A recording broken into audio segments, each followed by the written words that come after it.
The 7 ray methods used in the construction process continued. Ray 1, will or power. To understand the first ray technique, the basic quality of the ray must be grasped. It is dynamic. The point at the center is the first ray of power, and its technique is never to move from the center, but from that point to work dynamically. Perhaps the word that would best express its mode of work is inspiration. The Father inspires response from the material aspect, or from the Mother if you like that symbolism, but it accomplishes this by remaining immovably itself. From the point where he is, the builder, human or divine, works, not by the law of attraction, as does the second ray, but by the law of synthesis, by a fiat of the will, based on a clearly formulated purpose and program. You will see, therefore, that the first ray personality has to ascertain, as in fact do all disciples, which aspect he himself is of a particular ray. I'm going to read that one more time. You will see, therefore, that the first ray personality has to ascertain which aspect he himself is of a particular ray. It is not possible for any disciple who has not taken the third initiation to ascertain his monadic ray, but any disciple building the Antakarana who has reached the stage of projection should know his soul ray and his personality ray, and should remember that their fused or blended potency must perform the act of projection. The energy of the monad can be evoked, but it results in a downpouring towards its working agent, and it is not an act of projection per se. The act of projection is the work of the shadow and the reflection. The old commentary says, in this connection, when dealing with the word of power for each ray, when there is no shadow, for the sun is clear, and no reflection, for the water is no more, then naught remains but the one who stands with eyes directing life and form. The threefold shadow now is one. The three of self exists no more. The higher three descends, and all the 9 are one. Await the time. When, therefore, the ray of the soul dominates the ray of the personality, then the self becomes the acting agent, aided by the ray of the lower self. The rays of the 3 vehicles are no longer active, but only the basic duality of soul and personality remains, and there is no lesser differentiation. In considering all these 7 rays, I seek to do 3 things in every case. 1. Give the technique of projection. This technique falls into 4 stages. A. The preparatory stage, in which the consciousness becomes focused in the soul ray. B. An interlude in which the projecting agent realizes with intensity the existence of the point of tension in the finished product of the visualization process. C. A focused activity of the will according to the ray, in which a line of light or of living substance is imaginatively and creatively sent out or projected from the mental unit as far as possible towards the spiritual triad, using constantly the creative imagination. D.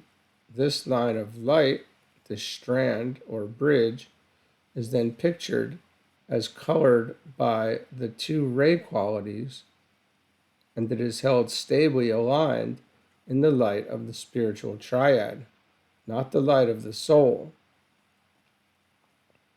This corresponds to the much earlier stage of development in which the mind was held steady in the light. The mind still is held in this manner, but the mind, as the agent of the soul and the personality, is no longer quiescent, but itself becomes an active holding agent.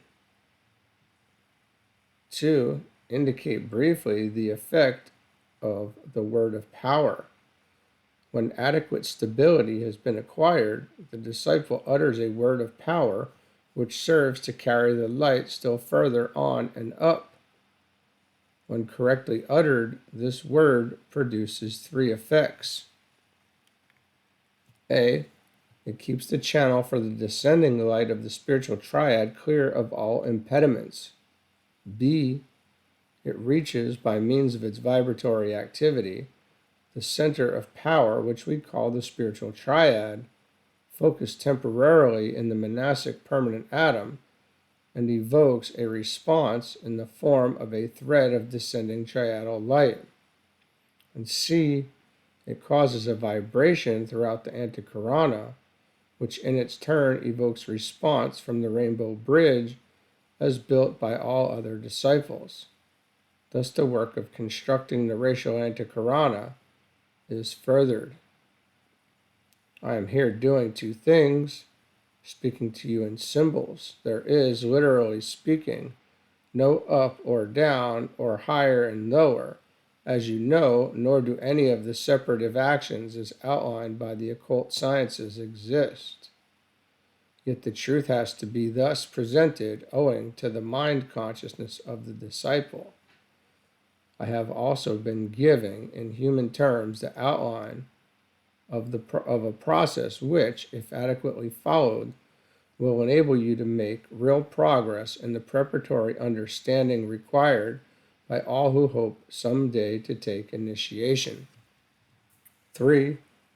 This brings us to the 3rd point, the nature of initiation. Initiation falls really into 3 major expansions of consciousness. A. The expansion of consciousness of the dedicated personality into that of the soul. This is completely consummated at the 3rd initiation. B. The expansion of this fused and blended consciousness into that of the spiritual triad, completely consummated at the 5th initiation. And C. The expansion of consciousness towards which the masters are working, which is consummated at the 7th initiation. Students today have made much progress towards the control of the personality, and the disciples in the world are now so numerous that the hierarchical emphasis is today upon the states of consciousness which follow the 3rd initiation. Hence, the giving out to the public of the teaching upon the Antakarana. You will find below in tabulated form the teaching anent the 6 stages, so that you may have a visual picture of the intended process. The following of the process is, of course, another matter, and its success is dependent upon more than a theoretical grasp of process. It is dependent upon your ability to live more definitely in the world of meaning than hitherto, upon your knowledge of your soul and personality rays, and upon your capacity to focus in your blended consciousness, and from that point, holding the mind steady in the light, utter the word of power, which will carry your created thread of light forward towards the spiritual triad. Outline for reflective contemplation on constructing the Antakarana. 1. Points to have in mind. This work of construction concerns the handling of energy. Students should ponder upon the distinction between energy and force. It is dependent upon the use of the creative imagination. Students would do well to reflect upon the relationship of the imagination to the intuition and of both to the mind. The work of building the Antakarana must be done with as much conscious understanding as possible. And here's the outline for building the Antakarana and the 6 steps or methods. 1. Intention. A. The achieving of right orientation towards the soul towards the spiritual triad. B, a mental understanding of the work to be done is necessary.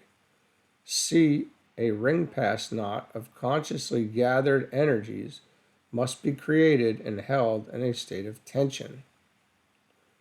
D, a period of clear thinking anent this process of intention must be attempted. E, then follows the preservation of a point of tension. 2. Visualization.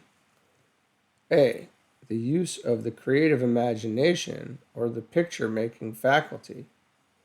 B, response to intuitional or Buddhic impression. C, preoccupation with two energies, the energy held at a point of tension within the previously created ring pass knot, and the active picture-forming energy brought into action by the mind of the builder. 3, we have projection. A, the calling in of the will through the method appropriate to the ray of the disciple, the soul ray. B, the simultaneous preservation of 3 lines of thought: awareness of the bonded personality and soul, awareness of the point of focused tension, awareness of the ray energy in its will aspect. C, the use of one or other of the 7 ray methods of projection according to the ray of the disciple. And D, the use of a word of power. Number 4, invocation and evocation. A, the blended soul and personality are now invocative, and their united intention is expressed in the previous 3 stages. B, then a response comes from the spiritual triad, which that intention, propelled by an act of will from a point of tension, has evoked. 5, stabilization. This is brought about by long patient use of the 4 previous processes and followed by a conscious use of the ANTAHKARANA. 6, resurrection and ascension. This is the rising up of the consciousness out of soul and personality limitations from the angle of the monad, and its passing into that of the spiritual triad. Here I would touch upon one important point connected with all words of power. I could give you these words in their ancient sense of form, but it would not be possible for me to teach through the medium of writing their ancient and peculiar pronunciation, or the note upon which they should be sounded forth. This used to be regarded of supreme importance. Today, disciples are being taught to work far more upon the inner planes of meaning and not to depend, as heretofore, upon the outer activity of sound. Remember that you are not creating now upon the outer plane. The physical sound or sounds are therefore of relatively no importance.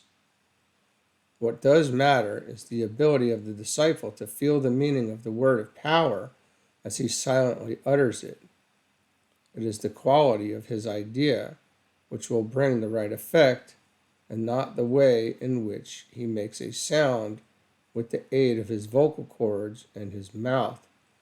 Students have been taught that the Om, capital A, capital U, capital M, sounded inaudibly and listened for, is of greater potency than when sounded audibly. This was preparatory to the utterance of these words of power.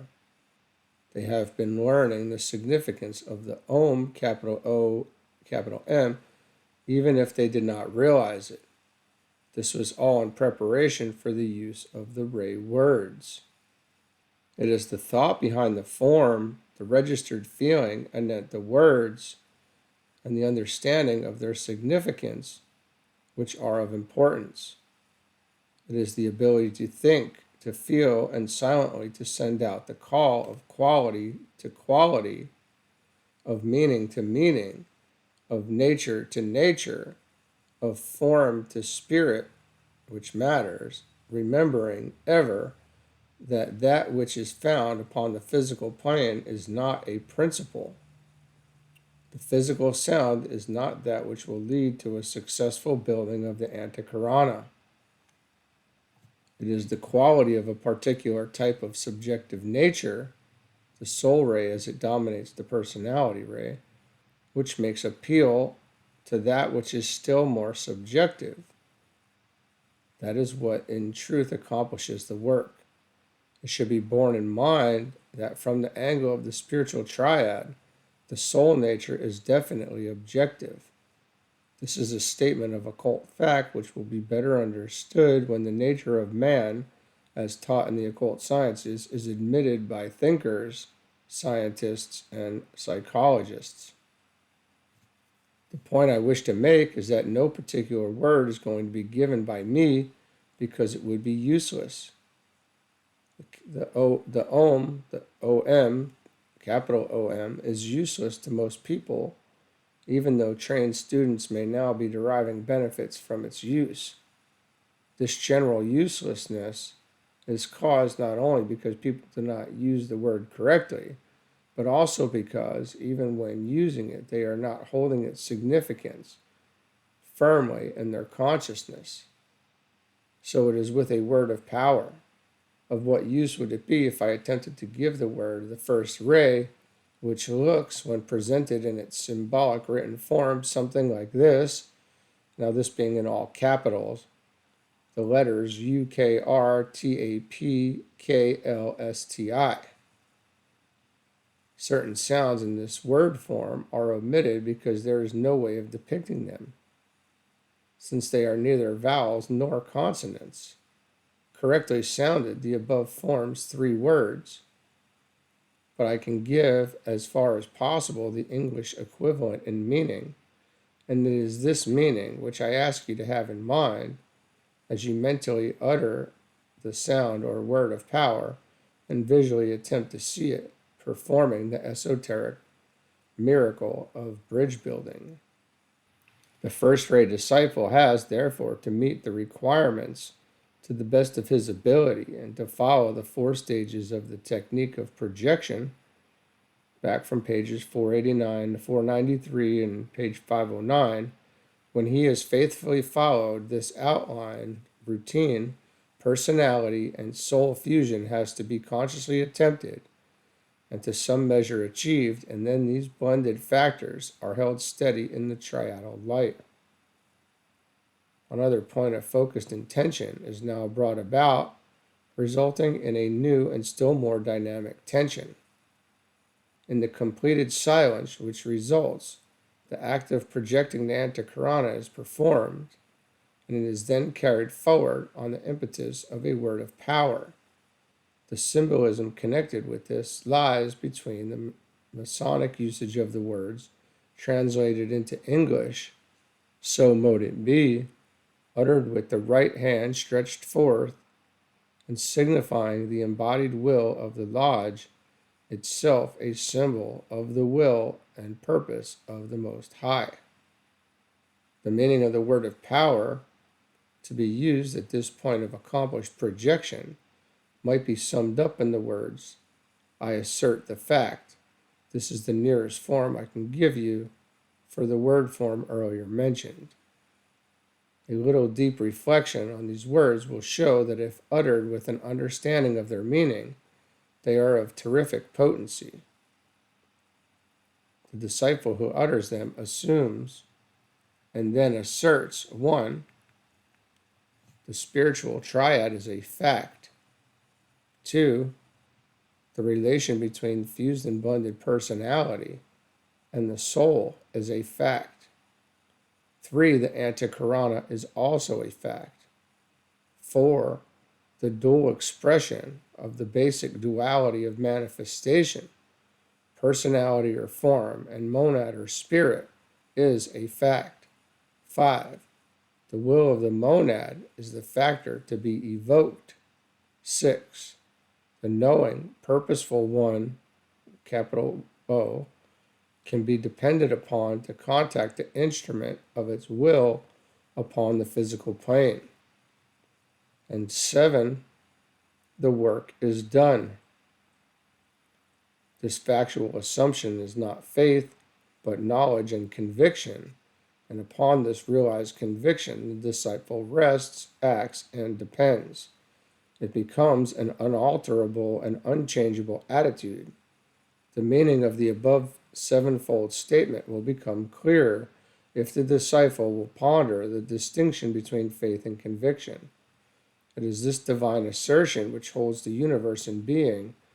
It is this divine assertion which is the embodied summation of all knowledge and love, and the first-ray disciple must begin to use this technique, resting back upon his divine prerogative of assertion. Ponder on this statement. It is the technique of Shambhala and the established right, prerogative, and privilege of all first-ray souls. Ray 2, Love Wisdom. Again, the 2 stages of intention and visualization have been carefully followed, and the 4 stages of projection have been carried through to their highest point. The vivid light of the second ray soul, the most vivid in this second ray solar system, dominates the light of form and radiates out to the triadal light. Then comes a moment of intense concentration, and the peculiar word of power of the second ray is enunciated.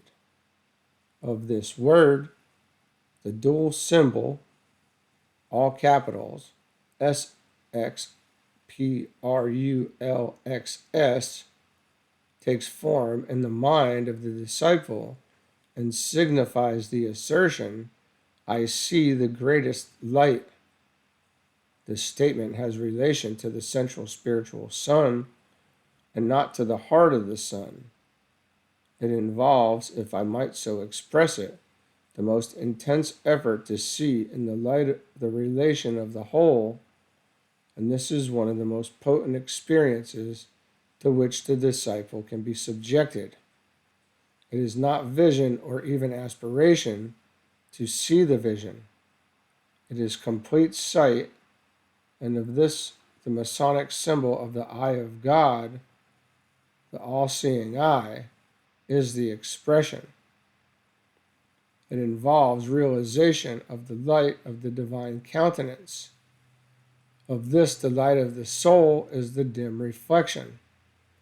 The disciple has learnt the significance of solar and lunar light, soul and form light, but this is something other. It is the great obliterating light of reality itself, revealing the fact of the higher lighted way, which leads to nirvana. Of this, the projected ANTAHKARANA is the stage first consciously realized by this disciple. I am faced with difficulty in making these words of power clear to you, because essentially it is the Word made flesh, or a soul in incarnation, which at this point registers power. It is the symbol, the form aspect, and the power, the spirit aspect, which acts as a great creative agency and brings across all barriers and separative states of consciousness, thus establishing complete unity. I have indicated to you certain vowels and consonants which are the nearest approach which I can make to the making of these words clear, and I have done so in the case of the first and second rays. I shall give you no others, as it is entirely useless. I shall only give you the significances, the concepts involved, and the meaning of which these archaic word forms, which I have attempted to portray in Anglo-Saxon letters, are the embodiment. As the race passes more and more into the world of meaning, these word forms assume less and less importance, and only the concentrated thought, based on understanding comprehension, can achieve the results.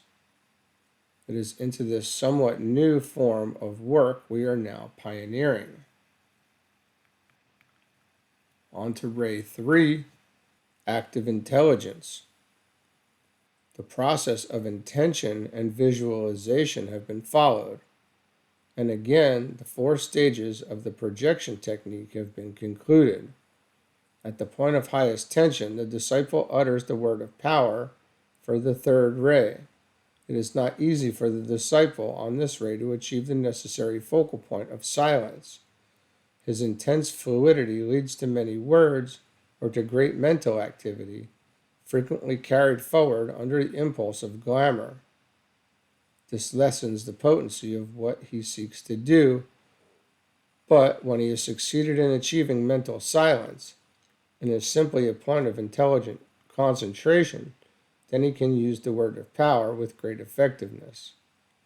The difficulty is that he has to overcome the tendency to use it with the idea of physical plane results in his consciousness. Always he works from the angle of that divine quality which characterizes matter, just as the 2nd ray disciple works always from the angle of quality, and the 1st ray disciple from the positivity of spirit. But once he intuitively comprehends and factually grasps the concept that spirit matter are one reality, and once he has achieved within himself the sublimation of matter, then he can divorce himself from all that the human being understands in relation to form. He can then utter the word of power, which will make possible his complete identification with spirit via the ANTAHKARANA. This word is purpose itself am I. As regards the other and remaining words of power connected with the 4 rays of attribute, I shall simply list them, as there is little that I can say about them. They can be comprehended in the light of what I have said anent the 3 words of power used upon the ray of aspect. On the rays of aspect. Ray 4, harmony through conflict. It's 2 merge with 1. Ray 5, concrete knowledge or science. 3 minds unite. This asserts the fact that the universal mind, the higher mind, and the lower concrete mind are blended through the projected ANTAHKARANA. Phrase 6, devotion or idealism, the highest light controls. Ray 7, ceremonial law or order, the highest and the lowest meet. You will note that in all these words of power, 2 obvious thoughts emerge. First, that the goal of all activity is the complete fusion of the 3 aspects. And secondly, that consciousness of this comes through the building and the use of the bridge between the spiritual triad and the personality. You will note that these are all definite assertions based on knowledge leading to conviction. The various schools of affirmation found today throughout the world are but the distorted efforts of humanity to arrive at the affirmative position which the blended soul and personality always necessarily assumes, and demonstrate a kind of instinctual reaction to a new realization, which is coming into the consciousness of humanity via its disciples and initiates. We have practically concluded our study of the ANTAHKARANA. However, I want to enlarge a little further upon the 3 final stages of the building process as dealt with and outlined earlier. These 3 stages were most briefly considered owing to their abstract nature. They are part, however, of the 6 building methods. The first 3 were considered in greater detail than the last 3, and I have felt that it might serve a useful purpose if I gave more teaching in invocation and evocation in particular. For it will condition, consciously and exoterically, the New World religion, as it has hitherto conditioned it esoterically and unconsciously. Okay, we're going to leave it there for today and pick back up here tomorrow.